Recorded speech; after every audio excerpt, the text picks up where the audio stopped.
you feel sleepy, you go to bed. When you have excess air in your stomach, you burp. When you pee, you go to the bathroom. Then why are so many people today ignoring their body's signals related to food and hunger? How many of you have been on a diet? Anything that contributes to how your body should look, what weight it should be, the body's size to be respected or to be healthy, contributes to diet mentality. All of us, particularly women, have faced diet mentality in our lives.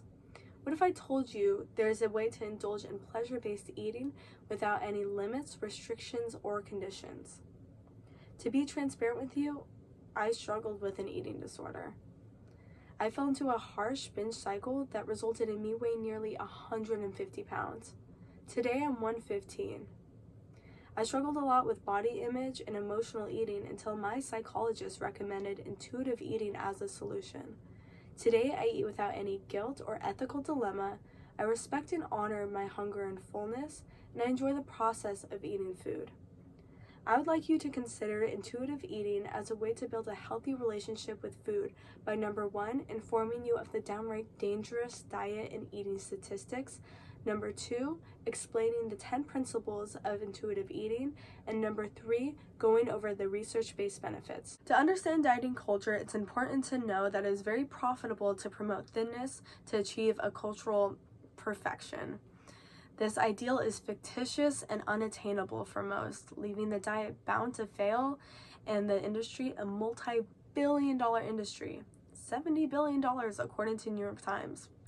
There is science to why diets don't work and actually lead to weight gain. This results in a stigma against body sizes and many people developing an unhealthy relationship with food. And if you think I'm exaggerating the issue at hand, eating disorders have the highest mortality rate out of all psychiatric disorders.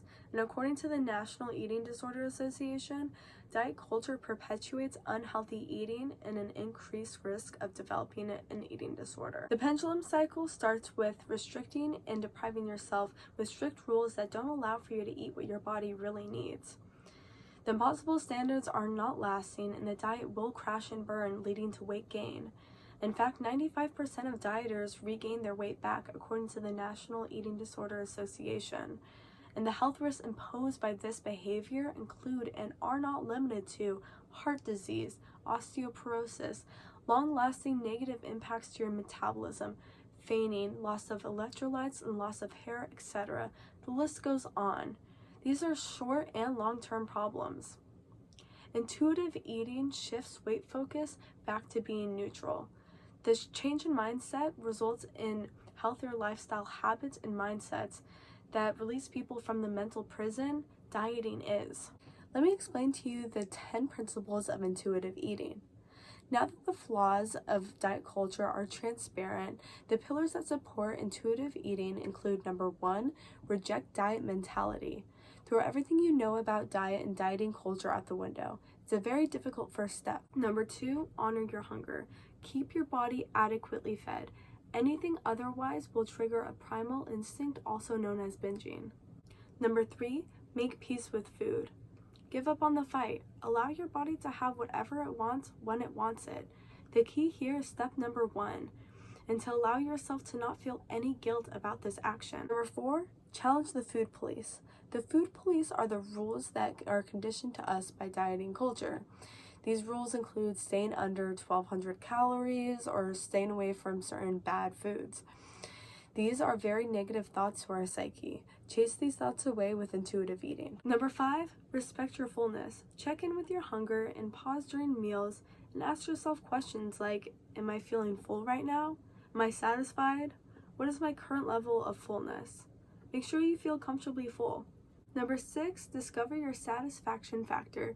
Your satisfaction factor relates to eating foods that you want. Eating is a pleasure in life, and most of us are lucky enough to have foods that we want at our disposal, so it's important that we eat them. When we have confidence in knowing when we feel full and content, we tend to want less food anyways. You know when you've had enough, when you've already had what you want. Number 7, honor your feelings without food.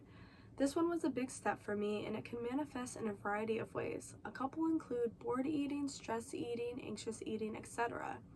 It's important not to let food become a coping mechanism or a way to nurture your feelings. Food is a short-term feeling and will never fill emotional hunger.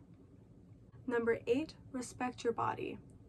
Understand your body and don't have unrealistic standards for yourself. It is easy to fall into a pit of comparing oneself to others and being overly critical. Just like someone with a shoe size of 6 will never fit into a shoe size of 8. Number 9 is exercise.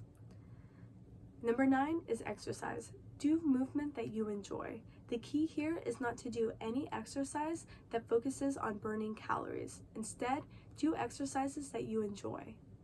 Lastly, number 10. Make good choices for your body and balance that with the needs of your taste buds. The 10 principles of intuitive eating seem like another diet's rulebook, so what makes it different? Many nutritionists agree that rampant dieting culture causes more harm than good. With many left with damaged perspectives on diet and weight, intuitive eating is a very powerful tool to bring eating habits back to how they're supposed to be. On April 4th, 2022, I talked via Zoom with licensed therapist Marisol Nuez from Los Angeles, California, who recommended intuitive eating for me. I asked her why she recommends intuitive eating as a solution for those with negative eating habits. She responded with, "I often offer patients try intuitive eating along with talk therapy as it proved to be most successful when treating those with disordered eating. It relies on listening to your body, which relieves mental pressure one can have, like stress and anxiety, when dieting. I prefer patients make stable and permanent changes that help them." I lost 35 pounds from intuitive eating, and some people may stay the same weight, gain weight, or lose weight. Intuitive eating may seem like an anti-weight loss, but the simpler view of food regains trust in your eating habits. Just like a toddler is a natural intuitive eater, our cravings and hunger are natural and should be listened to as well. Food is not the enemy, and thinking so creates deprivation and craving that ends in overeating. When letting go of the idea of what your body should look like, food becomes what it is, a source of energy. Seeking help from dietitians and doctors is recommended with intuitive eating. The goal is to have a healthy relationship with food and your body. Consider denouncing magazine and social media ads that promise a summer body as desperate attempts to take your money. Nutritionists agree that intuitive eating releases control and allows autonomy to make decisions based on what your body needs. Because at the end of the day, no diet knows better than your own body.